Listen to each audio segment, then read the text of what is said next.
Poultry రంగం నుంచి వచ్చిన తర్వాత రాజకీయ రంగం వైపు మీ అడుగులు ఎలా పడ్డాయంటారు?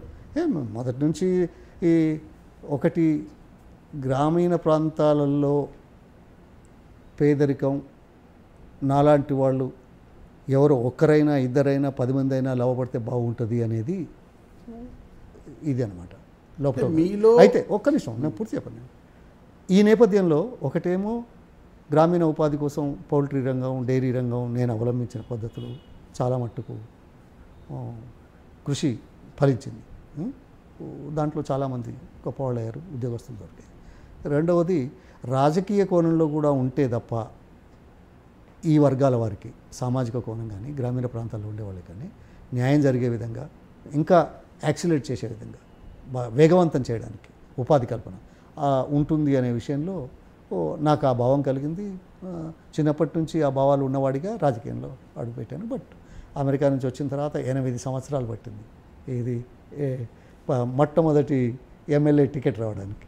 8 సంవత్సరాలు 78లో వచ్చాను, 7 సంవత్సరాలు 85లో వచ్చాను. రాజకీయాలకు వస్తేనే ఇవన్నీ సాధించగలం. ఏదైనా ఒక సామాన్యుడికి కావచ్చు, బడుగు బలహీన వర్గాలకు ఏదైనా మనవంతు సహాయం చేయొచ్చు, రాజకీయాలు ఉంటేనే ఇది సాధ్యము అని మీకు ఎందుకు అనిపించింది? అంటే ఎవరైనా స్ఫూర్తిగా తీసుకున్నారా? ఎవరైనా చూసి? ఎవరిని స్ఫూర్తి కాదు అక్కడ. ఒకటి నా బ్యాక్గ్రౌండు, రెండవది ప్రభుత్వం నాకు కల్పించిన సహాయం. నేను 5వ తరగతి నుంచి నాకు స్కాలర్షిప్, తర్వాత ఎంసీ చాగ్లా వల్ల ఆయన ప్రవేశపెట్టిన పథకం వల్ల నాకు ఇంజనీరింగ్లో చేరడానికి అవకాశం ఏర్పడ్డది, స్కాలర్షిప్ వచ్చింది. ఇప్పటికి స్పందిస్తుంటారా ఆయన్ని కేంద్ర మంత్రి? ఇప్పుడు మీ ముందే చెప్తున్నాను కదా, అందరికీ తెలవాలని.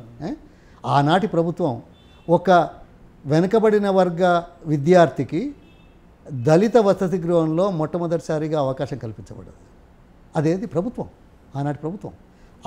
ఆనాటి ప్రభుత్వాలు ఇటువంటి కార్యక్రమాలు చేయకపోతే నేను ఈనాడు పొన్నాల లక్ష్మిగా ఎవరికీ తెలిసి ఉండేవాడిని కాదు. ఎక్కడో వ్యవసాయ కూలిగానో లేకుంటే జీతగాడిగానో ఉండిపోయేవాడిని. అంటే అది అలా వచ్చింది. కాబట్టి ఇలాంటివి ఎక్కువ చేయగలిగితే నాలాగా మరెంతోమంది లాభపడగలుగుతారు, జీవితంలో రాణించగలుగుతారు, వాళ్ళ కుటుంబాలను పోషించుకోగలుగుతారు, గౌరవప్రదంగా జీవించే అవకాశం. ఈనాటి సామాజిక కోణంలో వస్తున్న వ్యత్యాసాలను ప్రభుత్వ పరంగా మనం ఏమైనా సమన్వయం చేయగలిగితే, ప్రోత్సహించగలిగితే అందరూ బాగుపడతారు అనే ఒక ఆత్మవిశ్వాసం. For more news and interviews, subscribe to iDream News.